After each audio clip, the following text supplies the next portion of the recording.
so glad that we continue to have good response for people who can't attend the sessions today, for example, but can go to our website, www.parkinsonscno.ca, and look at the PDTV link and be able to access this at a later time. So you can do that. Also, don't forget that you can send questions to my CEO, Debbie Davis, and that's at DEBBIE.Davis, DAVIS, at Parkinson.ca. Or if you would prefer to give us a call at 416-227-3375, leaving me your name and your phone number. If you have a question, I will get back to you. Okay, so onward and upward. Today's topic, medications. So whose bright idea was it for me to try and tackle the topic of medications today? Mine, you say? Wow, I think I've bitten off more than I can chew this time. It's a little bit like when we get asked to do a presentation on Parkinson's in a hospital or in a nursing home or just anywhere, and then they give you 30 minutes to explain this very complex condition. Good luck with that. Okay, I'll stop complaining now and just get on with it. So, where to start? Before I talk about the various medications and how they work, there are a few things you need to know. First, just like everything else about Parkinson's disease, everyone is different. And this is particularly true when it comes to you and your medications. Sure, there are common threads. For example, everyone with Parkinson's who wants to control their symptoms will take Levodopa, either Sinemet or Prolopa, at some point in time. But when, how much, what effect it will have, whether or not it will have side effects, and what side effects might be, etc., etc., etc., varies greatly from one individual to another. This holds true for all the anti-Parkinson's medications, which is why, while it's nice to know what other people are taking, and we know it's the first question that you ask each other when you meet, after you introduce yourselves, that is, and that is, what medications are you on? It's really important to understand that what works for Mary Smith may not be the least bit beneficial for you. Believe me, I've known many people over the years who have found themselves in hot water with their doctors when they go to their appointment and say, Jane Doe in my support group is taking blah blah, and she's able to move much better now, even much better than I am. Why haven't you prescribed that one for me?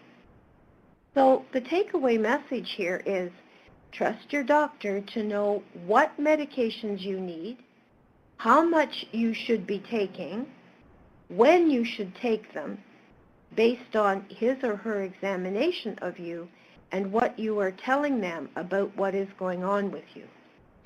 You know, doctors are very smart people, but they are not mind readers. So it's very important that you communicate effectively with them in the short time you are with them.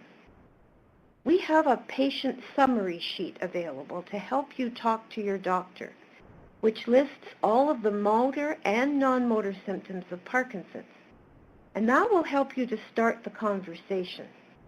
If you would like a sheet, please call me at 416-227-3375, or again, write to Debbie Davis at the email address I provided at the beginning of this talk today.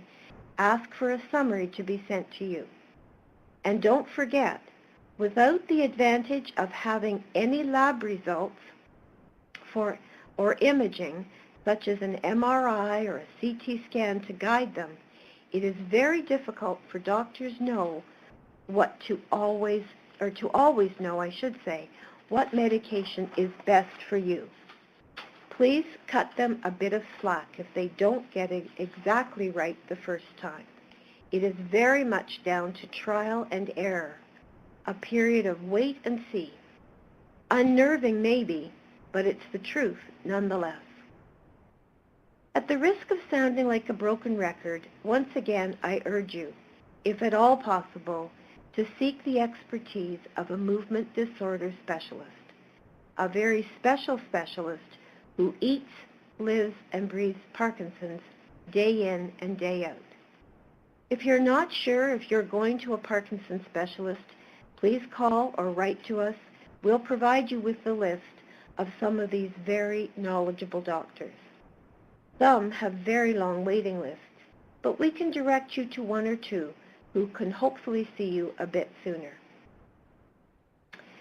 It is also important to understand that the medications we currently have available are purely for symptom control. What I mean by this is that at the present time, there isn't a medication that will slow down, stop the progression, or reverse the disease process. So for those of you out there who are not taking any medication yet and are wondering when you should start taking them, the question you need to ask yourself is, how much are my symptoms interfering with what I want to or need to be able to do in my life? Please note I said need or want to do in your life. So I'm not just talking about your ability to be able to work. I'm also talking about your ability to play, have fun, enjoy your life.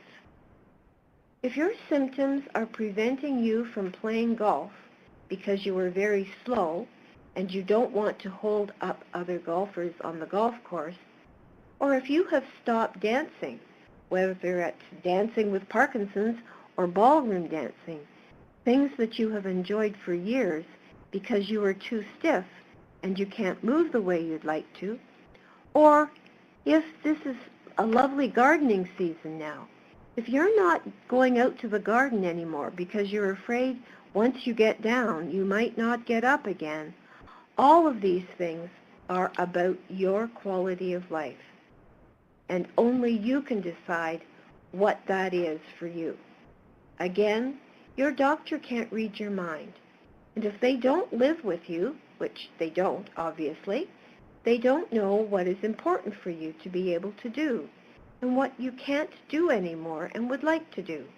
Remember, they can't treat what they don't know about. If you're not taking medications because you're afraid of the side effects, or think that by not taking medications now that they will work better later on, think again. This is simply not true.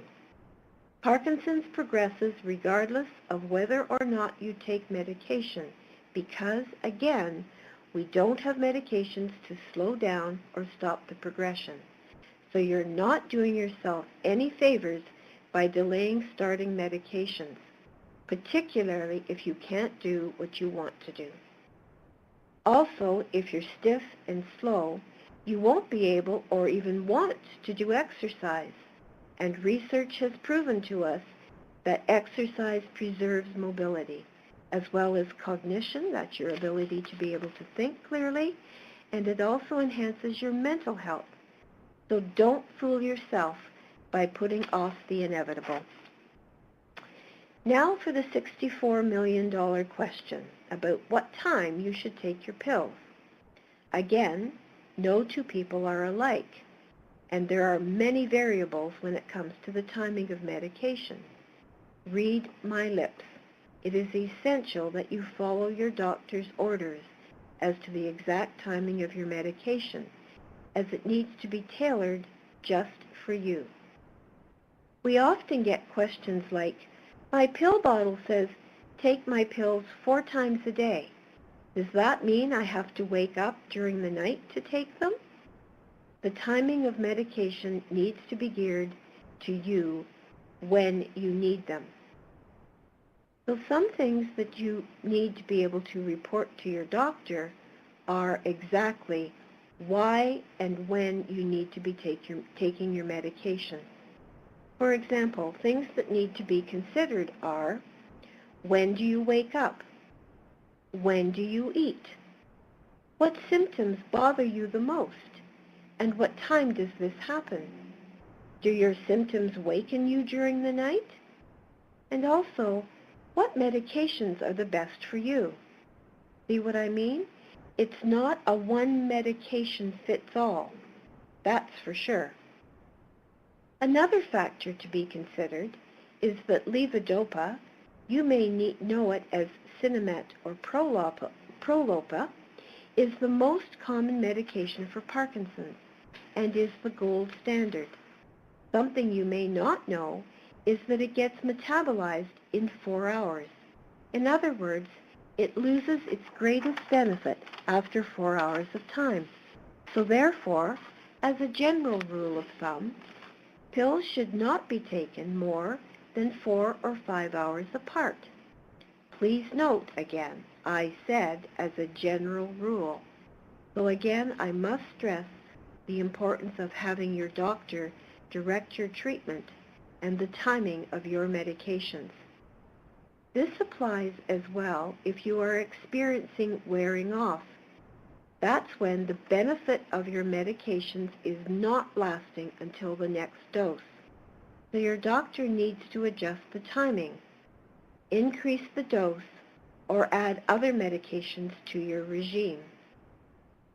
Some people need a bedtime dose of pills, or one in the middle of the night if the symptoms are waking you up, or you can't get to the bathroom on time because you're too stiff or slow. But if your symptoms are not bothersome at night, then don't waste a dose because you're going to sleep through it anyway. Again, it's important that you understand the timing of your medication depends on you and when you need them to work for you. Another fact is that there is no such thing as taking too much levodopa.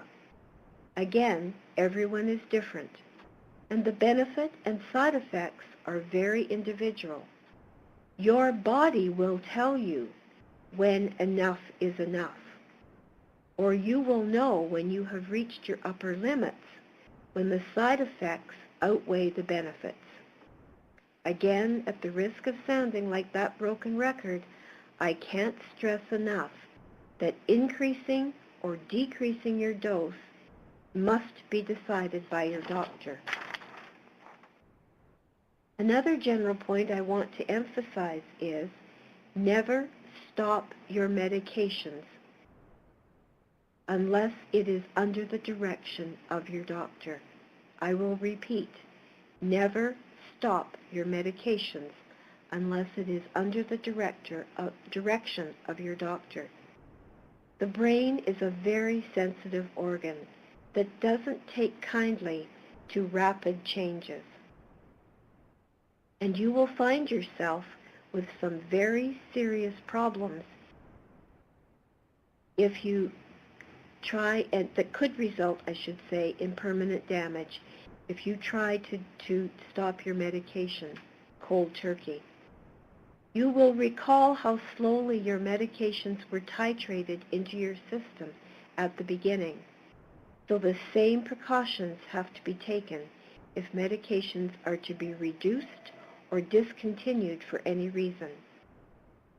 So if I don't get anything else across to you today, please hear this. Drugs are not a do-it-yourself project. Any changes must be decided in consultation with your doctor. It is helpful to understand what drugs you are taking, why those medications have been prescribed for you, and what side effects may result. You should be able to talk to your doctor and ask questions about the medications, and you also should be able to suggest changes that you feel might be helpful. But please, please, please, do not change your drug regimen on your own. All medications for Parkinson's have one goal: to restore brain concentrations of dopamine to as near normal levels as possible. In order to achieve this, several medications, each with their own mechanisms of action, may be necessary in order to prolong your current level of function. Think of it like this. We routinely eat different foods each day to restore sugar levels in our body, such as fruit, sweets, and pasta. We need different medications to restore dopamine that has been lost over time. We talk a lot about dopamine and how the discovery was and still is referred to as a miracle. You will also hear it referred to as the gold standard. Everyone with Parkinson's will take Levodopa at some point on their journey. But just what is it? And why is it so important? Well, it's a neurotransmitter. But for those of you who are not conversant with doctor speak, that word doesn't explain very much. I know many of you are very knowledgeable, so this next bit might be a bit boring. But I'm going to give you the Sandy Jones version of the role of dopamine in the brain and how it translates to your ability to be able to move. We usually think of a transmitter as an apparatus or a piece of equipment used to send or transmit radio or television signals. In other words, a transmitter is a messenger. So we call dopamine a neurotransmitter because it is a chemical, a very specialized chemical, that is produced in nerve cells in the brain that permits the transmission of information or messages from one cell to another. Although Parkinson's disease affects the function of the muscles and may appear to be a disease of the muscles themselves are not the problem. The difficulty lies in the complex system that transfers or transmits the idea of a movement, which occurs in the brain, to the actual movement of the muscle in the body. Think of it this way. You have an electric kettle and you fill it with water. You plug the kettle into an electrical outlet on the wall. You turn the kettle on and you wait a few minutes. And guess what? The water starts to boil. But what if the kettle didn't have a cord that connected it to the electricity behind the wall? So you had no way of getting the electricity to the kettle. Would the water boil? Of course not. So think of your brain as the electric circuit board behind the wall outlet. Your body as the kettle. And in this case, your muscles are the water. You need some kind of cord or a transmitter to get the messages to your muscles. That's what dopamine is. So your brain thinks of a movement, your muscles are responsible for the movement, and the dopamine is the message that connects these two things. So, without the electrical cord or the kettle to plug into the wall, the water won't boil. Just like without dopamine getting the message from the brain to the muscles, your muscles don't move. Very simplistic words, of course, to describe an extremely complex and complicated series of events, but at least it's a beginning. So, once again, what is dopamine, and why is it so important? So, dopamine is a chemical produced by the brain which assists in the effective transmission of chemical messages from one nerve cell to the next. It controls and regulates the action of movements, such as walking and balance, and responsible for smooth, spontaneous, and controlled muscle movement. So the loss of dopamine in the brains of people with Parkinson's is directly responsible for those symptoms we called TRAP: tremor, rigidity, akinesia or slowness of movement, and problems with posture and gait.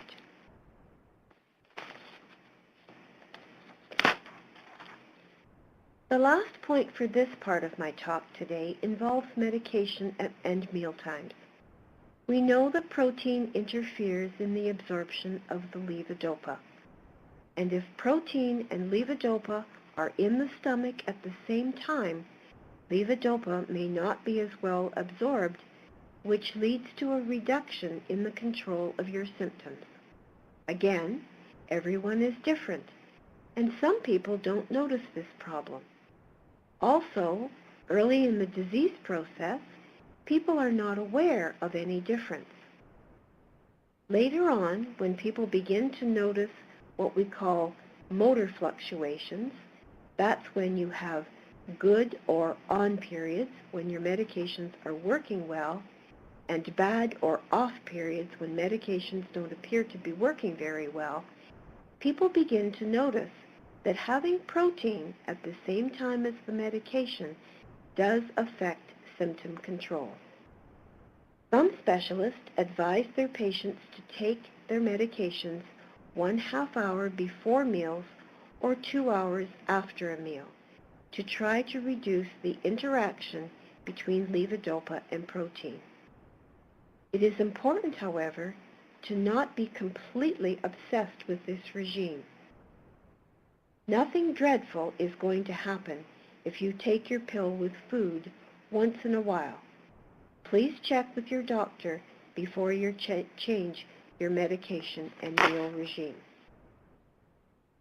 So since many of the motor symptoms of Parkinson's are the result of a lack of dopamine in the brain, it stands to reason that most drugs used to treat Parkinson's are aimed at temporarily replenishing or imitating dopamine by increasing the amount of dopamine in the brain, stimulating the parts of the brain where dopamine works, or by blocking the action of enzymes that break down dopamine.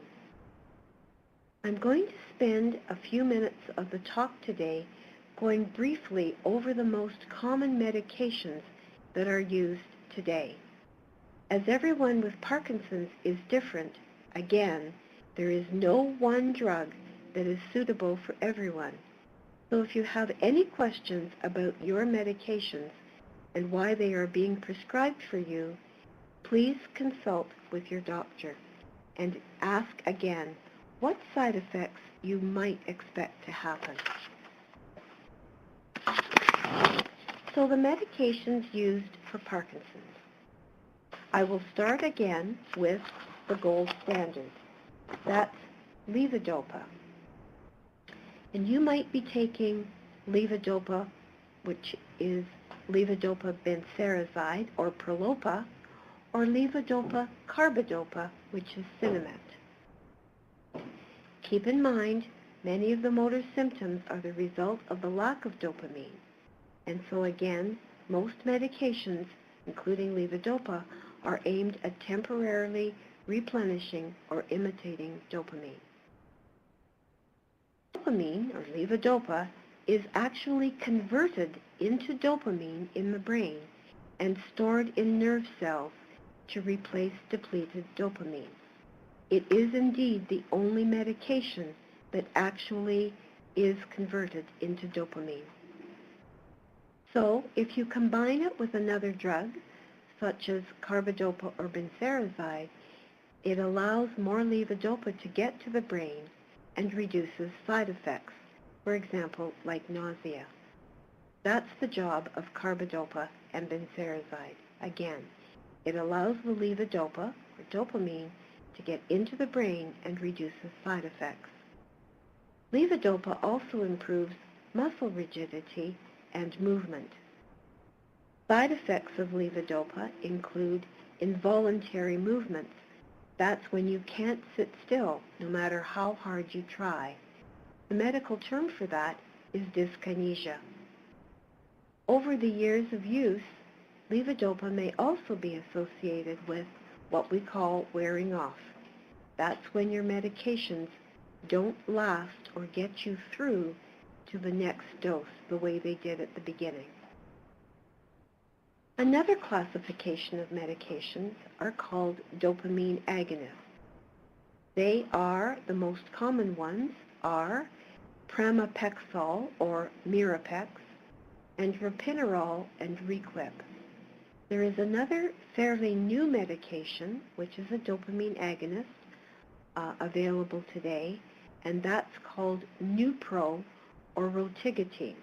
That is a patch, and I will be talking a bit more about that a little later on. So the job of the dopamine agonists are to mimic or imitate the action of dopamine in the brain. In other words, they fool the dopamine, they fool the brain into thinking that it's actually getting more dopamine than it is. These medications, the dopamine agonists, can also be used as an initial treatment or along with Levodopa when people are in more advanced stages of Parkinson's. So again, dopamine agonists can be used at the beginning or toward the end along with Levodopa. Side effects of the dopamine agonists can include sleepiness, hallucinations, that's when you see things that aren't really there, leg swelling, and sometimes what we call impulse control disorders. That's when you have obsessions with food, activities such as shopping, gambling, even internet use, as well as inappropriate sexual libido or inappropriate sexual use.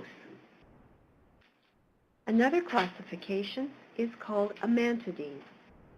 Amantadine enhances dopamine release and blocks glutamate. That's another brain transmitter. It's often used to treat early symptoms and can be particularly helpful for people who have severe tremor at the beginning. Amantadine can also be used to decrease those involuntary movements I referred to a while ago as dyskinesias, and they can also improve the amount of dopamine that your brain is getting between doses. So therefore, they improve wearing off. So again, what I'm trying to get across to you today is that while dopamine remains the gold standard of Parkinson's medication because it actually enhances and turns into dopamine in the brain, all the other medications that I'm referring to today, the dopamine agonists, the amantadine, and the other medications I'm going to refer to now, are basically helpers. They help the dopamine to be the best it can be. Another classification are called COMT inhibitors.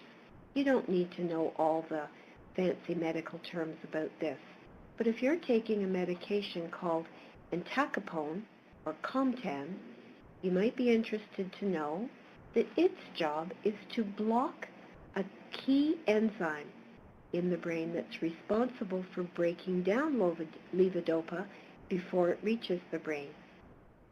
Therefore, it can improve the duration of the response that you get from your levodopa. Again, a side effect is the problem with dyskinesias with this medication as well. That's the involuntary movement. Olivo is a medication that's actually a combination of levodopa, carbidopa, and entacapone. So it's a combination of Sinemet and Comtan. It substitutes individually administered immediate release levodopa and entacapone. In other words, if you're taking two medications, so that would be your Sinemet plus Comtan, you could replace that with taking one pill if your doctor agrees. And again, it's used to replace the levodopa, carbidopa, and when patients get benefit usually from this medication, experiencing end of dose wearing off. There's another new medication on the market today. It again has to be very carefully prioritized for patients. It's called DuoDopa. We have been having some education sessions on the use of DuoDopa, and that is levodopa carbidopa, so it's the Cinemat, but it's in a gel form, and it is administered throughout the day with a pump directly into the small intestine. It is used for people in advanced stages of Parkinson's disease, particularly those who have difficulty swallowing or who have extreme fluctuations when they're on for very short periods of time during the day. So again, this is something that you could ask your doctor about, and I'd be happy to send you some information about DuoDopa as well. So there are other medications that enhance the effect of your dopamine by preventing it being broken down. Those medications are known as MAO inhibitors, and they are things like Aldopril and Azilect. Again, side effects might be dyskinesia. A couple of medications that are not used very much anymore, called Cogentin and Artane, were used right at the beginning when we had nothing else to offer people with Parkinson's. And again, it helps to correct an imbalance in the brain. But it can cause increased confusion and increased problems with thinking, so it is not used routinely anymore. Sometimes, however, I have known it to be used very successfully for severe and uncontrolled tremor. So to summarize briefly what I've just talked about, we know that movement problems associated with Parkinson's are as a result of a decrease in the amount of dopamine in the brains of people with Parkinson's. Dopamine is the chemical message supposed to connect the thought of movement in the brain to muscles that carry out the movement. Not enough dopamine results in jerky, uncoordinated movements, as well as the inability to be able to move spontaneously, how, when, and where you want to go. The goal of medication therapy, therefore, is to replenish the lost dopamine, imitate the action of dopamine to increase or improve the effect of dopamine by acting as bodyguards to block the various proteins that are trying to break down levodopa before it even reaches the brain.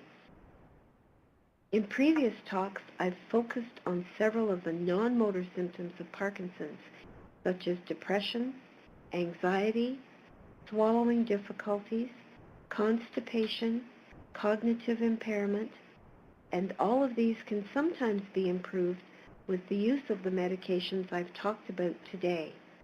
However, again, because everyone is different, the various medications that help you to move may not improve the non-motor symptoms, and in some cases may even make them worse. So once again, let your doctor know what is going on, as those other issues often respond well to specific and targeted treatments over and above the medications I've mentioned today. If you would like a copy of our brochure, What You Need to Know About Medications, please call 416-227-3375, or if you're long distance, 1-800-565-3000, extension 3375, or write to Debbie Davis, and it will be yours for the asking. So for those of you who haven't given up on me yet today and are still on the line, before I start the question and answer, there are just a couple more things I want to say about medication.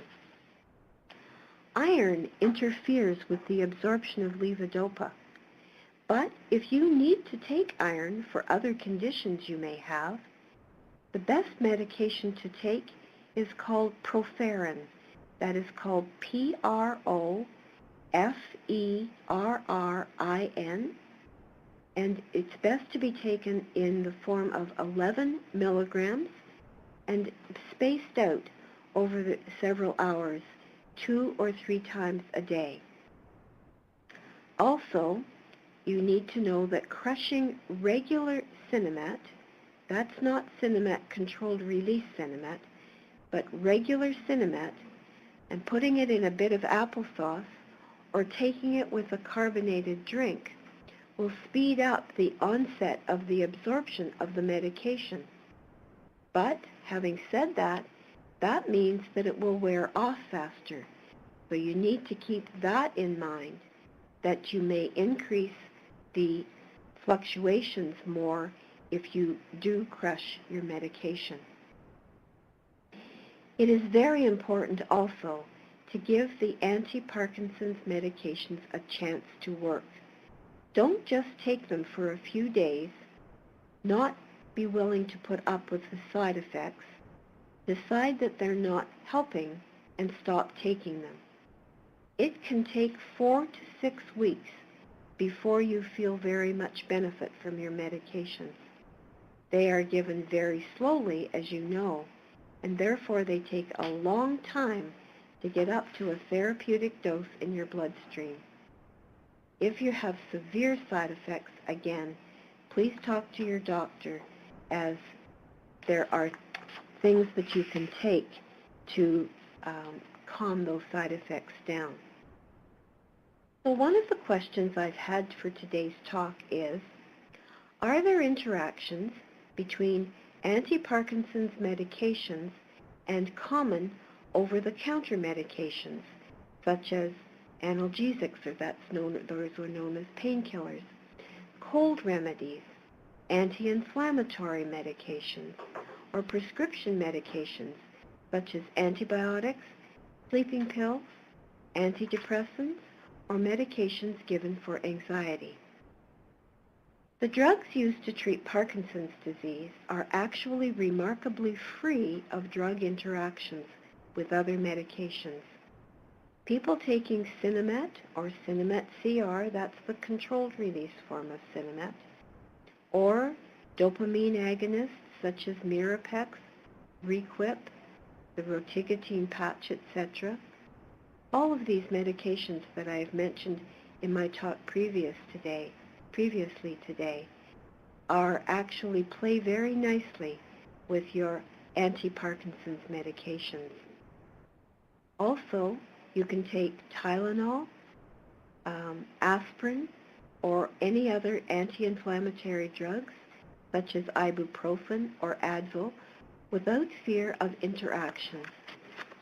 Antibiotics, when necessary to treat infectious process, can also be taken without interfering with the anti-Parkinson's medications. Although keep in mind, infections in and of themselves do interfere with the way your medications are metabolized. So keep in mind that most over-the-counter medications and even many prescription medications are very safe to take.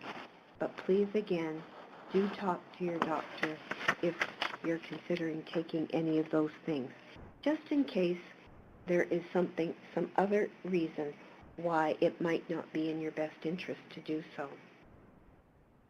Another question I've had is, how important is it for me to take my medication at specific times? It is very important to take your medications at specific times, and this is for a few reasons. First, your body needs a chance to get used to the medication, so having a routine rather than erratic dosing is much easier for your body to handle. Following a medication schedule is very important, as it also helps your physician to manage your symptoms so that he or she can keep track of when you are on or off, i.e., when your medications are working and when they are not. If you take your medications sporadically, it does not allow your doctor to fine-tune the timing and dosage necessary to help you control your symptoms. The importance of staying on schedule increases as the Parkinson's symptoms progress. In the early stages, the symptoms are more forgiving, and medication can be taken early or late without sacrificing control of its symptoms. But I think it is better to start as you mean to carry on. In other words, if you stay on a schedule right from the get-go, it will become a habit and will be ingrained in you for the future when you really will need to be regimented on a very regular basis. Another question, is it true that Levodopa only works for a limited period of time? The answer is absolutely no. Levodopa is the most potent medication to treat Parkinson's disease symptoms and remains effective throughout the course of the condition, despite prolonged use. However, you know with these things there is always however. After several years, as symptoms become more severe, they can no longer be fully relieved throughout the day. So some people think that their medication simply isn't working anymore. Think of it this way. If you have a moderate headache and you take a Tylenol, the headache will disappear. But if you have a severe headache, the Tylenol actually only dulls the pain. It's not that the pain medication doesn't work. The pain is too severe to be controlled. The same with Parkinson's. Again, it's not that the medication doesn't work as time goes on. It's just that the Parkinson's progresses, you've lost more of your naturally produced dopamine over time, and it continues to be more difficult over time for Levodopa to control all of your symptoms. But again, Levodopa remains symptom effective throughout the course of the condition, regardless of how long you have been taking it. Another question I've had is, does Parkinson's medication cause difficulties with sexual performance? This gentleman has written and said, since I started medication for Parkinson's, I have had sexual problems, such as achieving an orgasm. It takes a very long time, and sometimes I lose my erection. I've had no problems in these areas before I started my medication. My medications have been adjusted, but there is no progress so far. I would like to thank this gentleman for asking and sharing this very important concern, as that I know it's a very common concern for people living with Parkinson's, and some people are very reticent or ashamed to ask their doctors about it. I am planning in the future to do a talk on intimacy and Parkinson's, and so it's a very important question. The short answer to this question is, I have checked with several experts in this field, and the consensus is that Parkinson's medications do not have a detrimental effect on sexual function. However, there are several other possible causes for these problems, and because I think that the continuation of a healthy sexual relationship is especially important to a person who has any kind of a chronic condition, I will go into more details in the session, my lunchtime chat about intimacy. But if the individual who sent me this question would like to speak to me sooner than this, again, please call me at 416-227-3375. I do think it's a very important question, and I would like to discuss these issues with this gentleman. Okay, so my colleague John Collins, who is helping me to ensure that this session gets broadcast to you today, has just said that he has some questions for me as well. So John, give me a second to finish the questions that I had previous to this today, and then I'll get to your question. Okay? Fair enough. Okay. So, onward and upward. So as I said, the talk about the sexual difficulties will be addressed at a later time. I've had a call from another person, and I told you I was going to talk a little bit more about the patch. So the patch is called rotigotine, or Neupro, Neupro. And this person, I've had a couple of questions about this actually. So the first thing that is important to understand, the patch is not dopamine. It falls again into the category of a dopamine agonist, which mimics the action of dopamine in the brain and therefore makes the brain think that it's actually getting more dopamine than it is. So the criteria for the patch really is a matter of you're discussing this with your doctor. It is an expensive medication. It is currently not covered under the Ontario Health Benefits, but can be provided through some private insurers, and also can be accessible for people with Parkinson's under special compensation from your physician. So again, if your doctor feels that this is something that would benefit you, there are ways of having it covered. So as far as being efficient is concerned, the bottom line is that it's a patch. In other words, it's applied to the skin. The idea is that it smooths out the effectiveness of your medication throughout the day. And I have had several people anecdotally tell me that they find that it is quite beneficial. The jury is still out with some doctors, partly because of the cost, but partly because they're not convinced that it's any more effective, say, for example, than the other agonists such as Mirapex or Requip. So again, it's not a one-size-fits-all. So it's an important question to discuss with your doctor in terms of would it be more beneficial for you or not. And again, the cost needs to be taken into consideration. So I hope that answers that question. Again, another question about the patch, as feedback about its effectiveness. I think I've just answered that. Another question I've had is that there seems to be a lot of discussion about Parkinson's patients losing weight. Nutrition is going to be one of my talks in the future as well. This person's problem, however, pertains to gaining weight.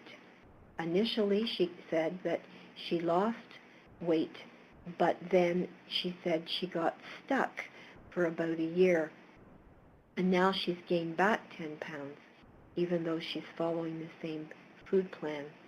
So again, nutrition and Parkinson's, there is not very much information on weight gain, although I have also anecdotally met a lot of people with Parkinson's who have found that their medication causes them to gain weight. So there are some medications that can possibly result in weight gain. That might be the problem here. Also, that when this caller says that she got stuck for about a year, I'm wondering if that means that she was more sedentary. In other words, that she wasn't able to move very effectively. And we all know that when we don't move or exercise, that we can gain weight. So that may be another issue. But I think that quite often having a consultation with a dietitian can be very, very important with respect to medications and weight loss and or weight gain. But I will be dealing certainly with some nutrition aspects in a future talk. Now, John, you had some questions for me. I do Okay. indeed. All right. I'm going to pause briefly just Okay. before I ask them. Okay. Thank you, Sandy, and thanks everyone for your patience. Now, some of these questions, Sandy, that came in during the presentation, Yeah. you may have addressed them Okay. either now or previously, but, Okay. but I'll just ask them. The first Sure. is, what causes dopamine agonists to lose their effectiveness over time, and why is it not better to delay starting treatment with those? Okay. Okay, so I guess I think I've addressed that to some extent. I think that, again, just like any medication for Parkinson's, it's the Parkinson's progression that causes people to feel that their medications are not as helpful as they were at the beginning. We often refer to medication at the beginning. People refer to it, and so do doctors refer to it, as the honeymoon period. And we all know that what that means is that at the beginning, symptoms are relieved very well. People get a great deal of benefit out of the medications at the beginning. But over time, as Parkinson's progresses, because of the continual loss of the dopamine-producing nerve cells in the brain, the medication continues to have a hard time keeping up with that cell loss. So it appears as though the medication is less effective. That's not the case. It's the Parkinson's progression that's causing it to feel like that. The other part of that question, John, was? Why is it not better to delay starting them? Okay. Why start them right away? Okay. So again, I think I addressed the importance of the possibility, at least, of starting Parkinson's medications. Again, it's a discussion that you need to have with your doctor, but because we don't have anything to delay the progression of Parkinson's, I don't believe that you're really doing yourselves a favor by delaying to start to take the medication that indeed will increase your ability to be able to move, as well as other things that will be very beneficial for you. Okay, another question? That's great. Along a similar vein, if someone hasn't yet begun medication, Yeah. when they do start, Yes. is there an expectation that you could share about the impact that will have? Okay. So I guess, again, this speaks to the individuality of people with Parkinson's and the benefit that they could experience. Most people, in fact, I would say all people with Parkinson's disease experience benefit right from the beginning, as far as, well, when I say right from the beginning, sometimes it can take 4 to 6 weeks. Again, I caution you to think that, don't think that starting medication today will be, that you'll get an immediate benefit tomorrow.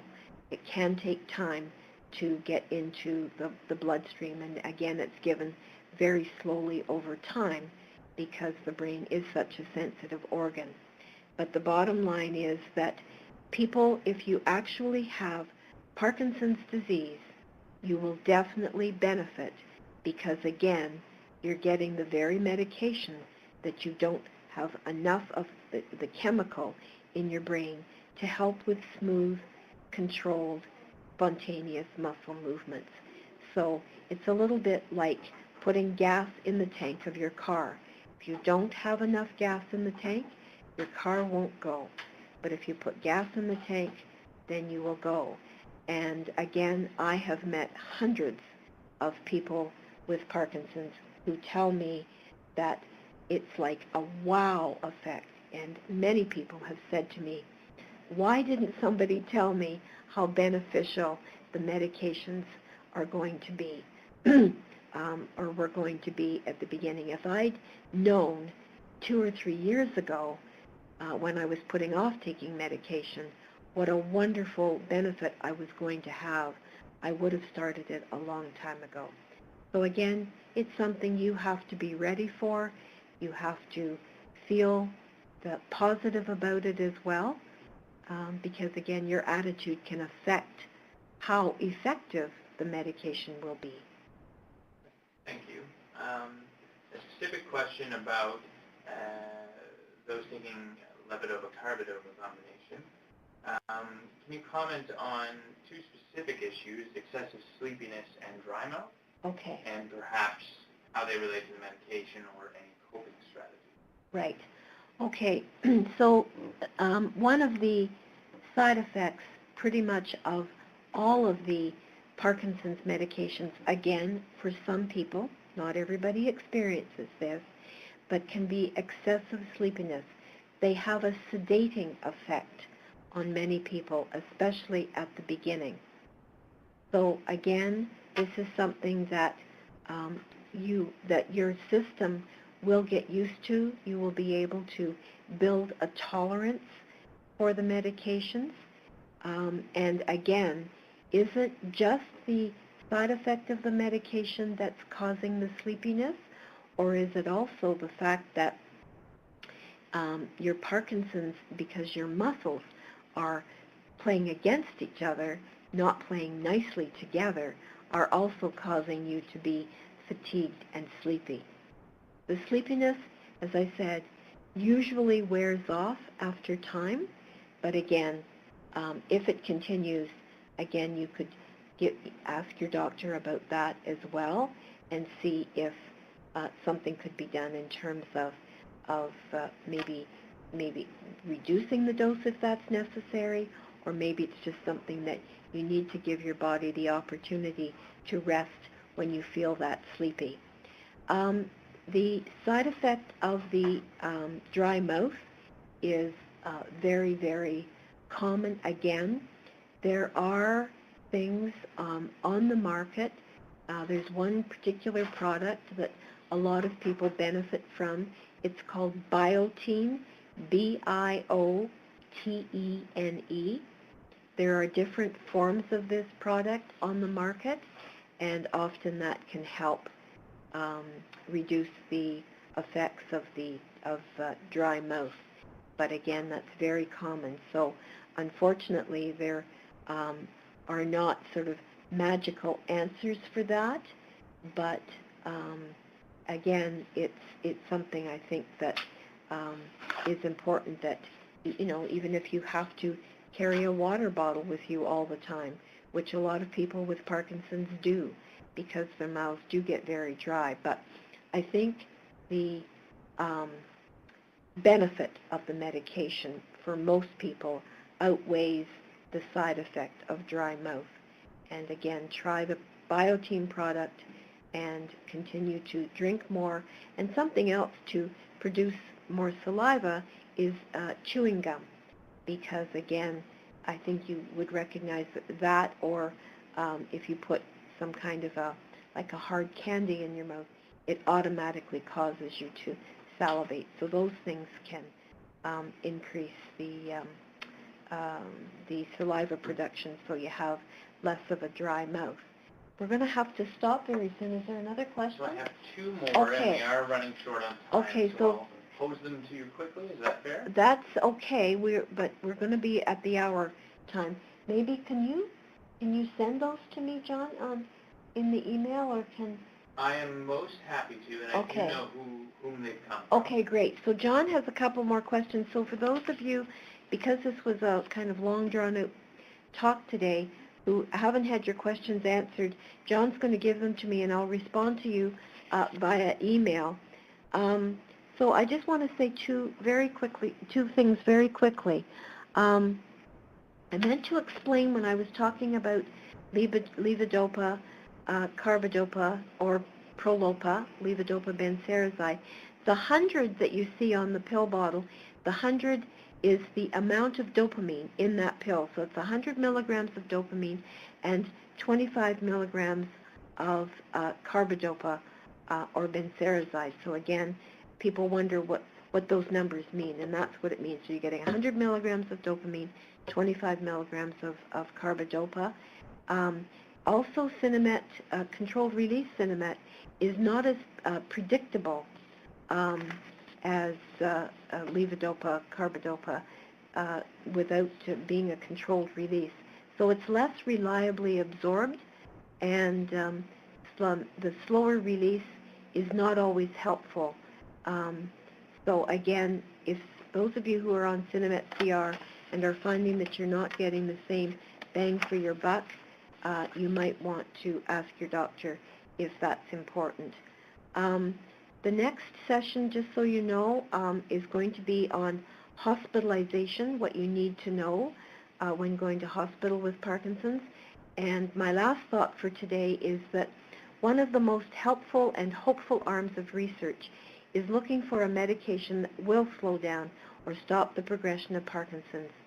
If I asked you to reflect back when you were newly diagnosed and the doctor said, you have Parkinson's and here is a medication that will prevent you from getting any worse, I'm sure that you would feel much better. So the bottom line is, Levodopa was the first miracle. It's time for a second one. And in my opinion, that will be what we call neuroprotection, the second miracle when it comes to the treatment of Parkinson's. Thanks so much for listening today. I appreciate your participation.